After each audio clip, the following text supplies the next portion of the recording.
Well, good evening. It's good to see you again for our Ecclesiastical Law Bite Size. This evening, our topic is what is a registrar. I'm the Ven Moira Astin, Archdeacon of Reigate, one of the people who introduce these, and today we have one of our top guests returning, Jon Baldwin, who is the Registrar of the Diocese of Southwark, which is the diocese I'm in. So it's lovely to be able to ask you some questions, Jon, about what you actually get up to. So, Jon, thank you. The theme is what is a registrar. So, what is a registrar then?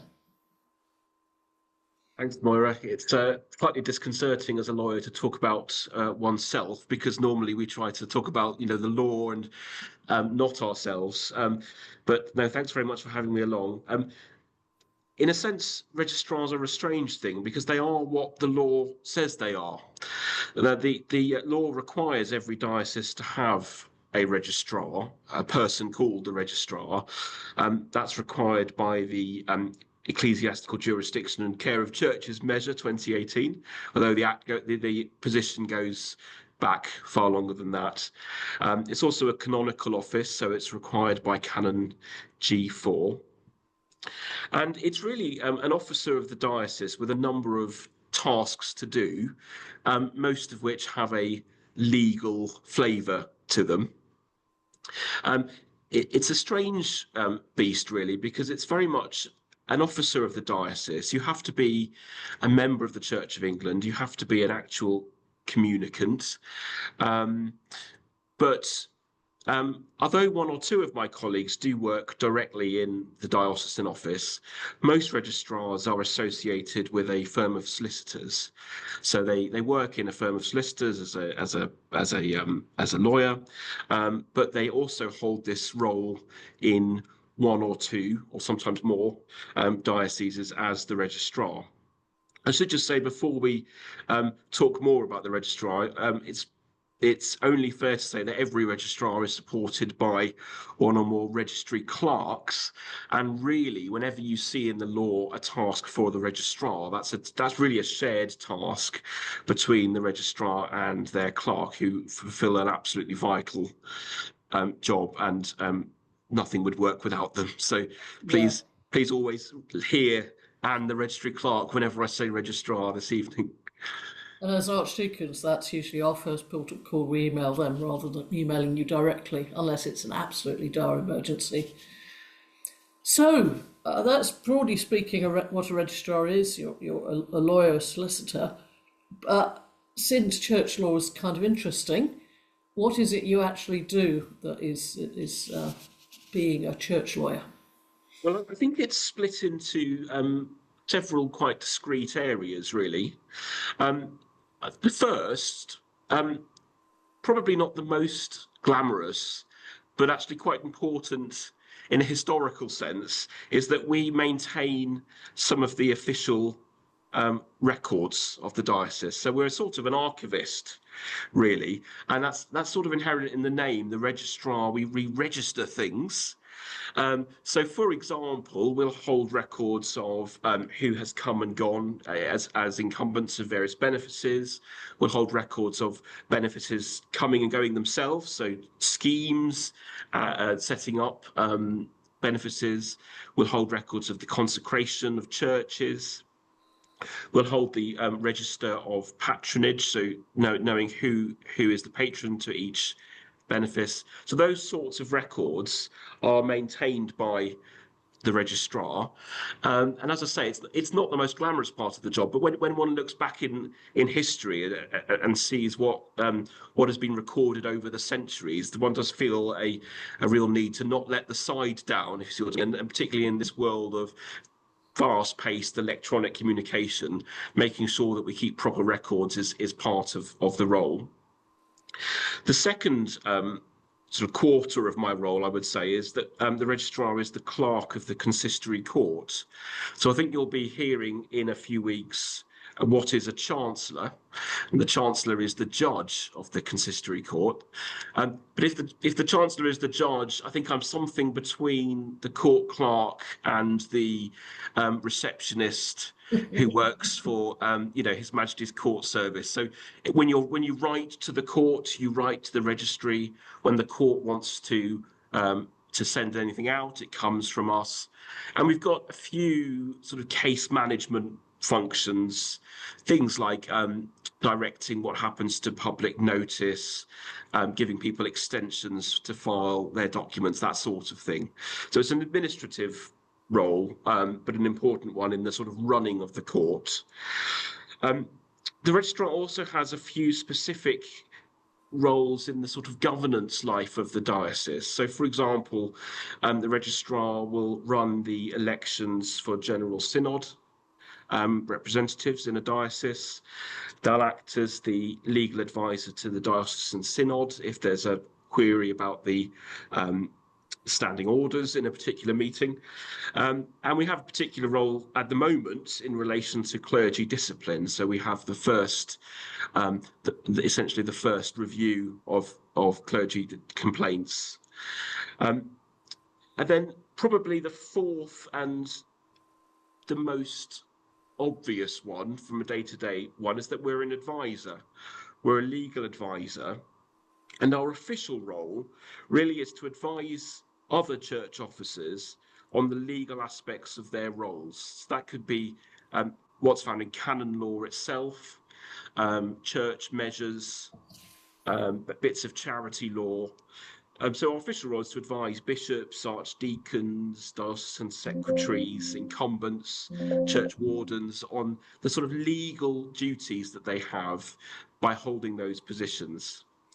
And then in practice, really, registrars advise on all of the legal questions that arise in any organisation. So in that sense, I suppose you might say we're probably the closest a diocese has to a general counsel, the person who just deals with whatever legal question has come up that week. So you're talking about the diocese quite a lot, but who do you actually work for? Well, that's an interesting question. So registrars are appointed by the bishop. The bishop consults with the bishop's council, but it is a personal appointment of the bishop. But we're not the bishop's personal lawyer. So if the bishop has a personal legal problem, they would have to take their own advice from their own solicitor. But we are the bishop's lawyer, not the individual's lawyer. But really, we're also the lawyer for the diocese as a whole, both in its sort of formal corporate sense, in that we often act for the DBF and help the safeguarding team and help with HR queries and property queries. But really, we are there to serve the whole diocese, and anyone who holds particularly anyone who holds a role in the church, whether that could be a newly minted PCC secretary up to a suffragan or diocesan bishop. So anyone who holds a role. And we also have a duty just to help members of the public. So if people have a question, for example, about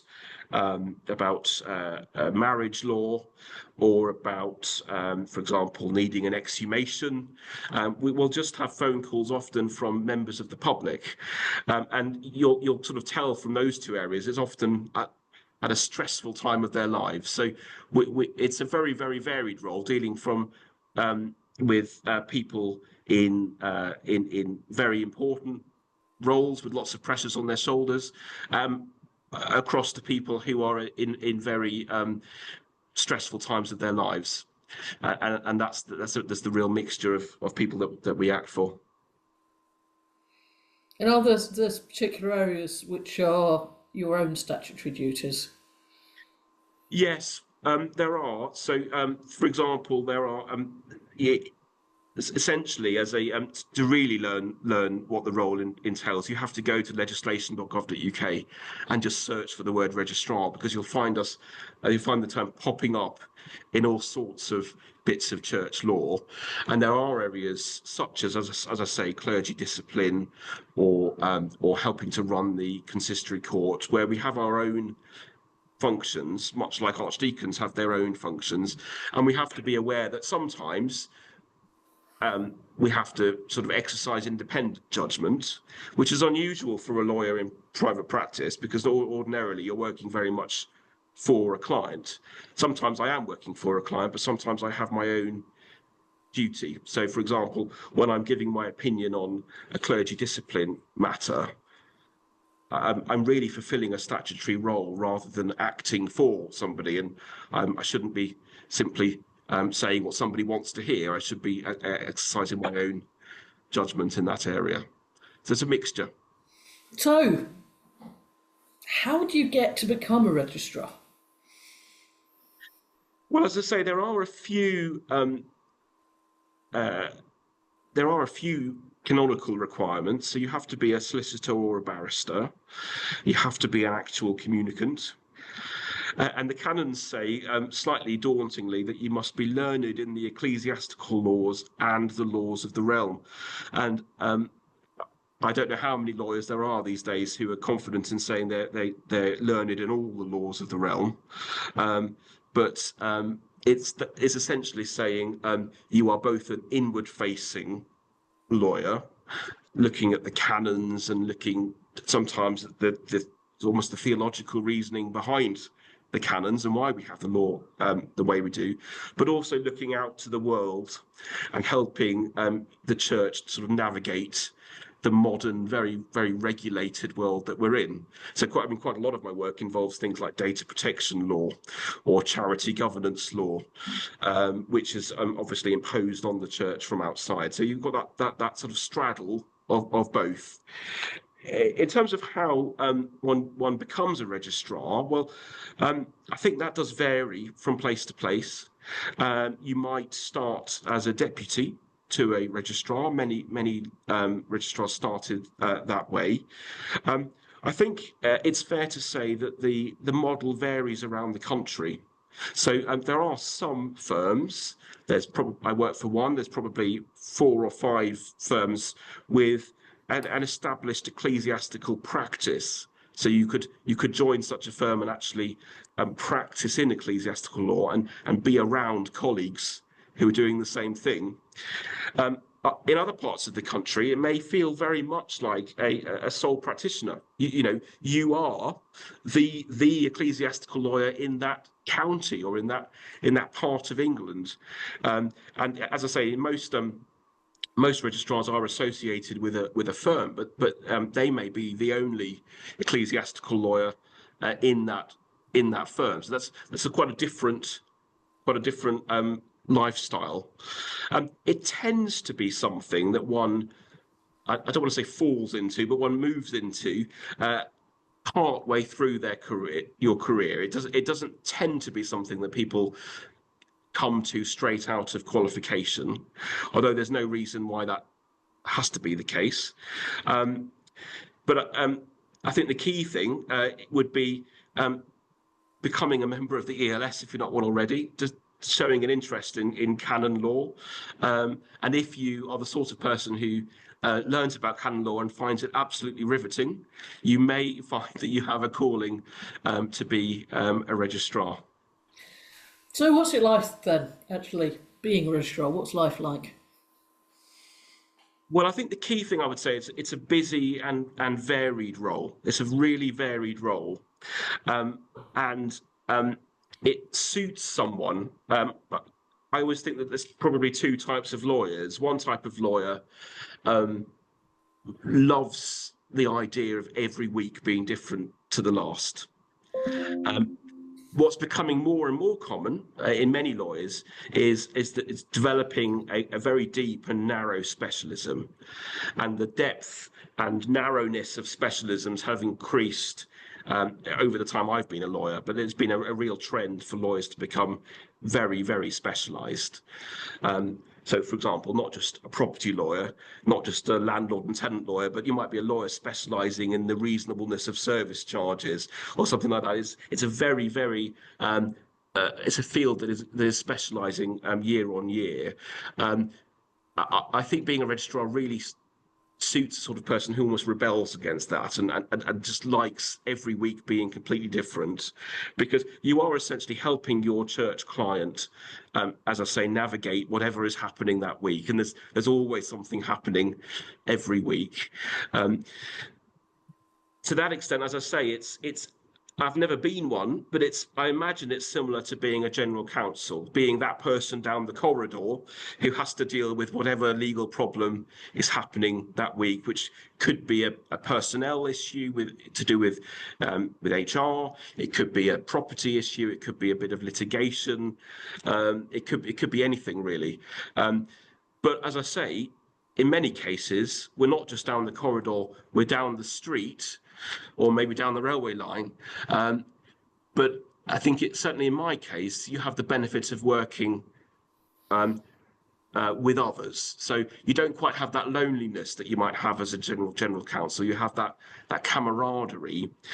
As I said earlier, I think I really, really respect those of my brothers and sister registrars who are the only registrar in their neck of the woods. I think that's an incredible role that they fulfil. We do have quite a good level of collegiality between registrars. We have our own little trade group known as the Ecclesiastical Law Association, where we do meet up and we do share notes from time to time. And it's quite a nice field really, because we are competitors, but we're competitors really when a position becomes vacant and there's a tender exercise. The rest of the time, we're actually colleagues, and just as archdeacons and diocesan secretaries and bishops' chaplains and others all have their networks, we have one as well, and it's very nice to be able to deal with your people in other firms in that way. You don't get that opportunity in many areas of law. So the Ecclesiastical Law Society is the society for all of us who are interested in ecclesiastical law, and then you have specialist groups for the registrars, and there's a different specialist group for the chancellors, isn't there? Right, the Ecclesiastical Judges Association. Indeed. Yeah. So just anybody who's wondering, goodness me, why are you in both the Ecclesiastical Law Society and the Ecclesiastical Law Association? That's why we're different groups. So this is the one where we get everybody together to talk. That's right, and the ELS is much more of a organisation for people with just a love of the law and a love of understanding how the law works. The ELA is much more of a sort of down to earth, almost like almost not quite a trade union, but a trade association for the registrar group. Most people, I would say, combine being a registrar with some form of other specialism as well. And that's really a function of coming to it often with a bit of a legal hinterland behind you. So I, for example, do commercial and data protection work, but many others would have a property specialism or a trust specialism, and many people come to the field with something which is complementary to their work and might have possibly introduced them to working for the church in some way already. And then finally, this is clearly not a voluntary role. You get paid for it. So how does that work out? How are registrars paid?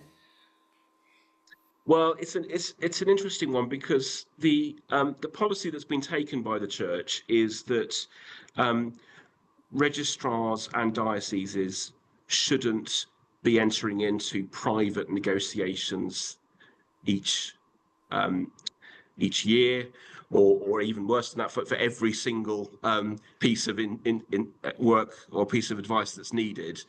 Rather, the model is that registrars will have a list of sort of standing duties that they should perform, and in exchange for that, they should receive an annual retainer. And that retainer is approved each year by General Synod after some work has been done by a committee known as the Fees Advisory Committee. And broadly speaking, the aim of that is to compensate registrars for the work that they do as part of their standing duties. And it's calculated as a proportion of their commercial fee rates. So built into that is an acknowledgement of the fact that it is a charitable field that we work in. And there is some policy that's been going on over time as to just how much of a charitable discount there should be. There's obviously a balance between firstly getting a good deal for the church nationally, on the one hand, recognising the often vocational and even if not and charitable nature of the work, whilst also trying to ensure the viability of the sector going forward and the long-term future of the sector, because of course we need to make sure that we're able, for example, to hire the next generation, train them up, and to meet the ever-increasing complexity of the modern world. So that has caused, if you're a follower of General Synod, that has caused some controversy in recent years as to just what that level should be. I think many of us in the sector are fans of the retainer model, and we just want the retainer model to succeed at a level that works for all, because firstly, it takes away the pressure of having to negotiate every single item of advice, but also it takes away that disincentive that clients might have about, do I really need to instruct a lawyer for this? Do I really need to go through the hassle of agreeing a budget for this? Can I just get my colleague registrar involved? And so the retainer is really useful as a way of doing that. So from my point of view, long may that continue. We also receive a modest amount for processing of faculty cases, which is essentially to cover the administrative costs of that. And as I say, registrars may, if they go beyond the retainer, they may agree a fee just based on the normal solicitor-client model. Although once you're beyond the solicitor's retainer, there is no monopoly held by the registrar, and dioceses are able to compare those quotes against others. Thank you. Well, thank you, John, for that. And we'll now take a brief pause.